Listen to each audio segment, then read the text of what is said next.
What if I told you that with a little bit of focused effort, you can kickstart your music career in just 30 days? With these 7 tips, you can transform your vocal and musical aspirations into a stage-ready performance, regardless of your age, regardless of your experience level, and regardless of the number of guitar chords you may or may not know. So get your notes ready, get your pencils ready, because we are going to go through this.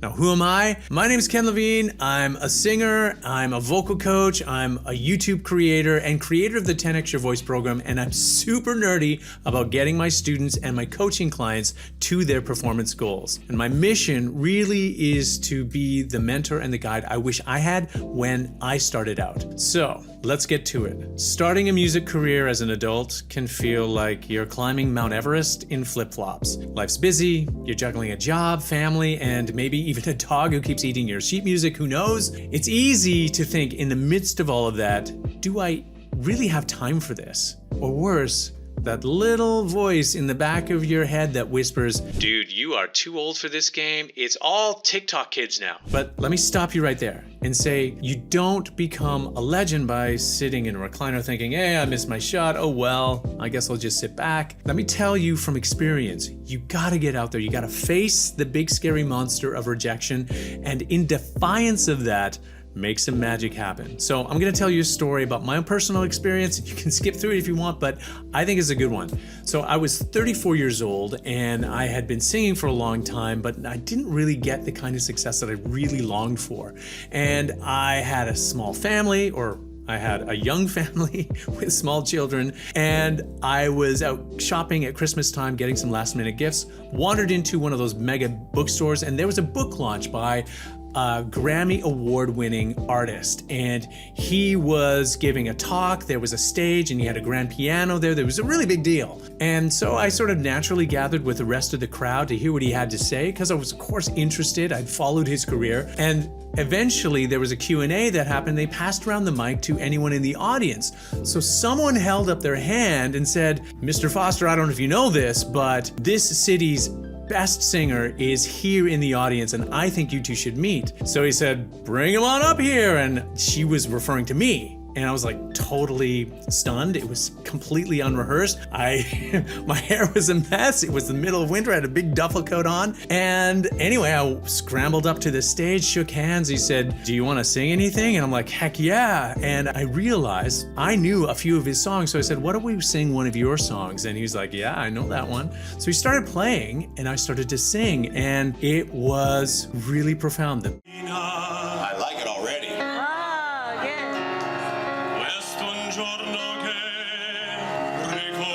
My voice was there when I needed it to be there, and I sang the song through, and he's like, wow, dude, you really have something here. Anyways, my moment in the sun, I thought had ended. I went off the stage and I thought that was that. A month later, I get a call saying, you need to be down in LA in 1 week.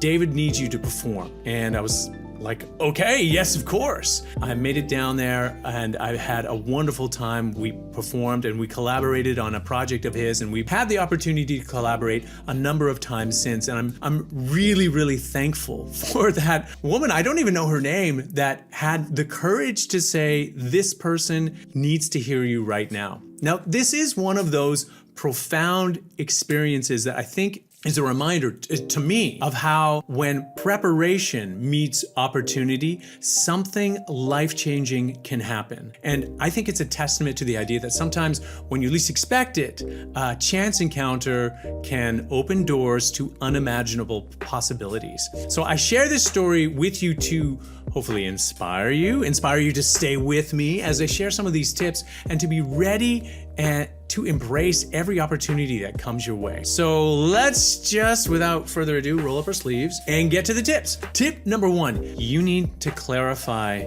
your vision. I mean, really get clear. Before you pick up your instrument or belt out a note, you need to ask yourself, as an adult, are you a hobbyist? Are you someone who simply wants to play for fun, or are you aiming for the professional stage? Think of it this way. Are you the musical hobbit who's content singing karaoke in the Shire, and that is fine and noble in its own right? Or are you Frodo, ready to carry your dream all the way to the fiery pits of Mordor? Now, hobbyists might aim for an open mic. They might aim for amateur musical theater or leading worship services, or maybe just performances for family, or maybe recording songs as a creative outlet for themselves. That's great. Professionals, on the other hand, well, they're focused on building a portfolio of solid performances. They're looking to audition for live performance opportunities or networking with agents in the industry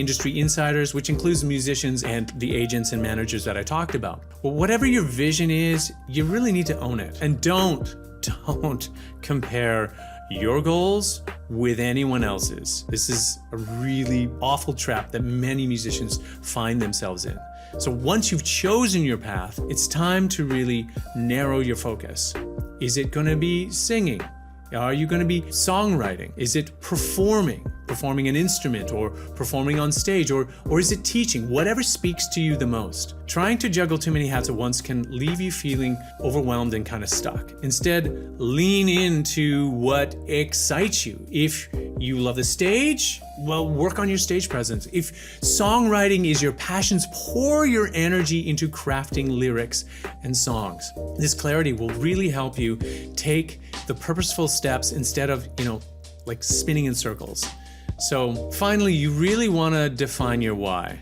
Why are you pursuing music now? Is it to inspire others? Are you trying to prove that it's not too late or leave a meaningful legacy? Writing down your motivation is like planting a flag. It keeps you grounded when doubts keep creeping in. And believe me, doubts will keep on trying to creep in. When it does, you need to return to that written down why and let it push you forward. And it's okay if your why changes over time. Sometimes your plans change. Sometimes your focus changes. Sometimes you realize, I thought songwriting was what I really wanted to do, but I actually love performing. And it's okay to change it. It's not like you have to choose your favorite color and stick to it for the rest of your life. So with that in mind, though, you really want to try and build a simple plan. That's tip number 2. Build a simple plan. Starting a music career without a plan is, choose your metaphor, like trying to build a house without a blueprint. It's all chaos and without any structure. Start by mapping out a simple 30-day roadmap. Each day, commit to small, achievable tasks.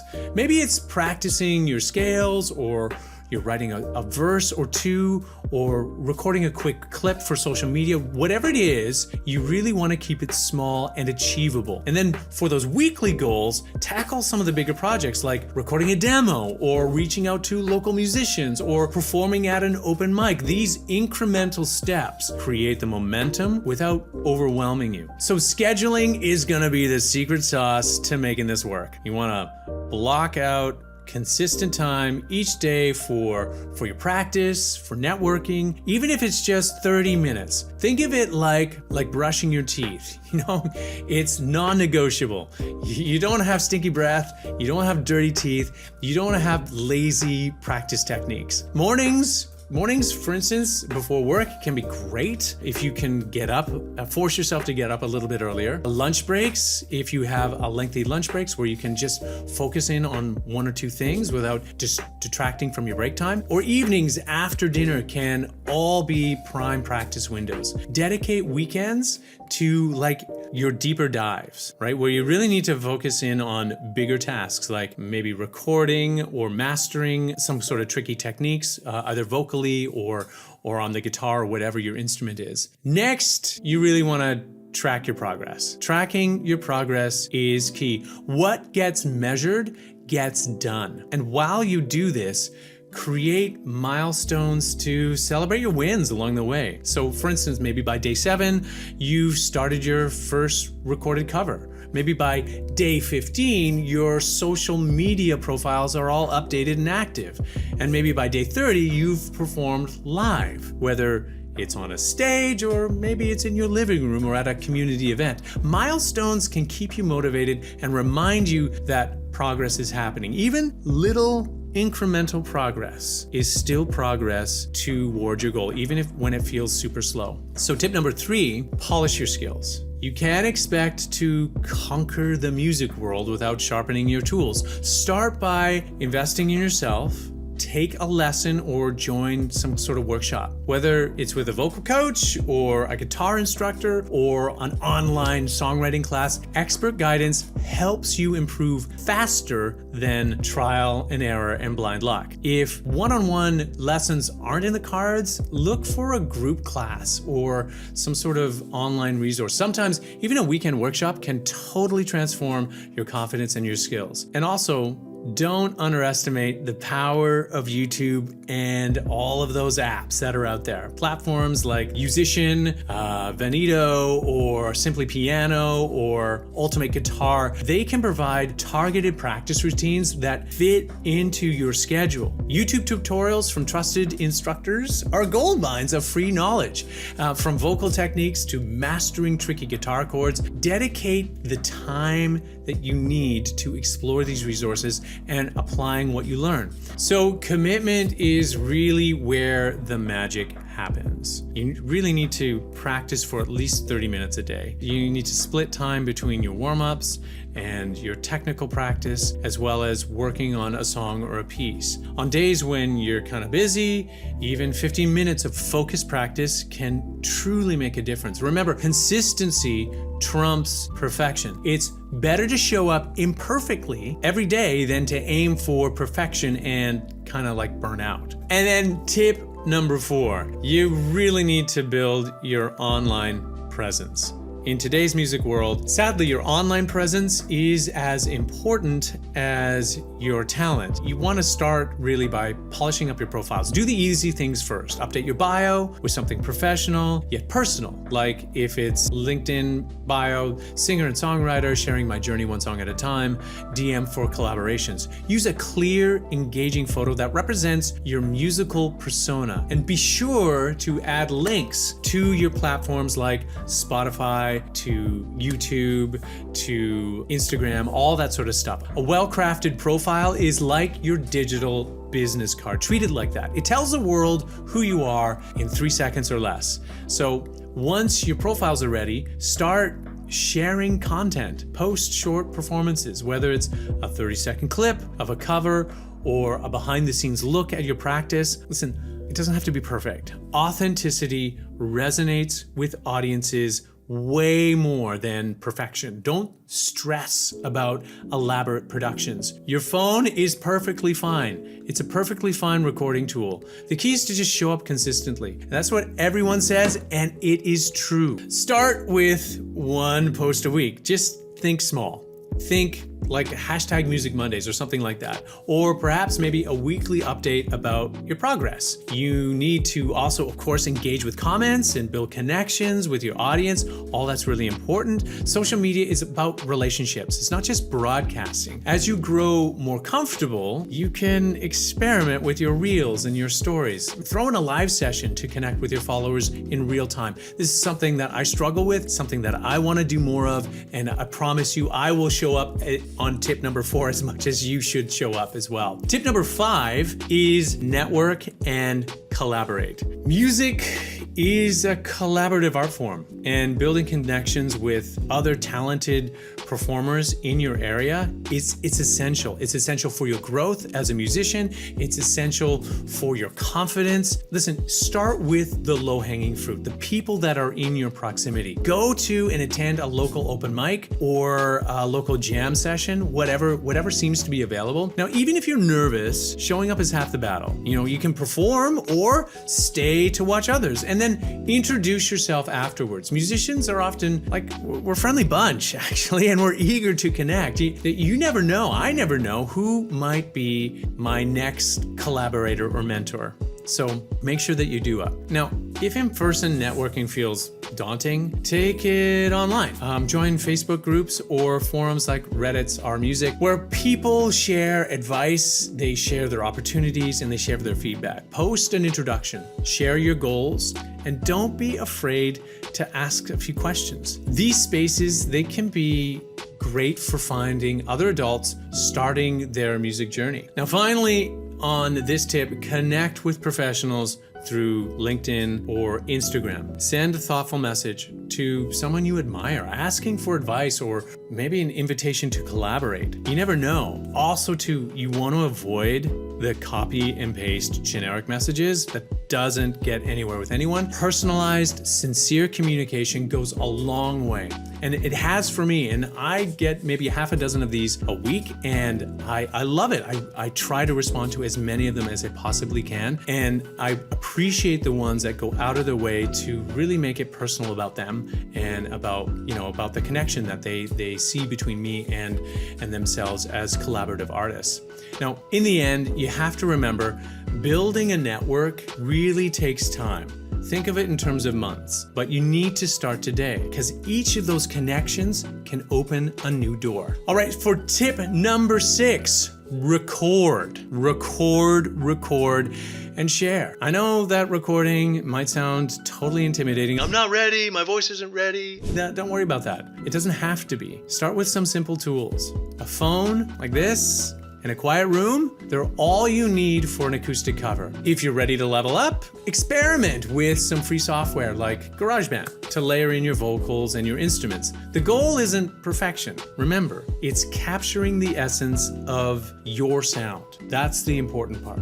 Once you've recorded something, share it. Platforms like SoundCloud and Bandcamp, they're great for uploading demos or getting your music out there. You can do it on social media, YouTube, of course, and ask for some feedback. Captions like, here's a work in progress. What do you think? Work in progress. Of course, everyone, it's so forgiving. This invites engagement and it helps you grow because like the feedback from trusted friends, mentors, and coaches, don't overlook it. They'll catch things that you might miss and they'll offer constructive advice to refine your work. Sharing your music is, look, I know, sharing your music is super vulnerable, but it's also where the growth happens. So each share builds your confidence and can bring you closer to your audience. All right, tip number 7, embrace your unique voice. Embrace your unique you, your you-ness, as it were. The music world doesn't need another copy. Trust me, there are enough Elvis impersonators out there already. What the music world really needs, it needs you. So celebrate what makes your music or your story special. Maybe you write songs that are inspired by your cultural roots, or you perform with some kind of quirky flair. Just lean into it. I mean, we need that. We need more unique people like yourself because honestly, audiences connect with authenticity. They don't really connect with like robotic perfection. While all of these things are things that you can do right away, there's one thing that you have to stop doing, and that is stop comparing yourself to others. It's the fastest way to kill your creativity. It's the fastest way to kill your drive. And really, honestly, every artist's journey is completely different. And yours is uniquely yours. Focus on the small milestones and reflect on how far you've come. Celebrate the progress that you've made, no matter how small, and let it fuel you and your next steps. Confidence sells, so own your uniqueness. Perform your songs in your style, even if it's unconventional, especially if it's unconventional. Share your journey, overcoming stage fright, learning an instrument, or writing your first song. Like, that's huge. Let your audience see the real you, because at the end of the day, that's what will keep them coming back. So, starting your music career as an adult might feel like an uphill battle, but it is not impossible. And if it feels impossible right now, I got your back. I have a 30-day blueprint to help you get started right now. All you got to do is just go down into the description of this video, download it. It's free. I want to give this away. This is your chance with focus and with passion and these 7 tips. You can go from dreaming to doing in just 30 days. So what are you waiting for? Pick up your guitar, warm up those vocal cords, and take the first step. Your journey to music mastery starts now.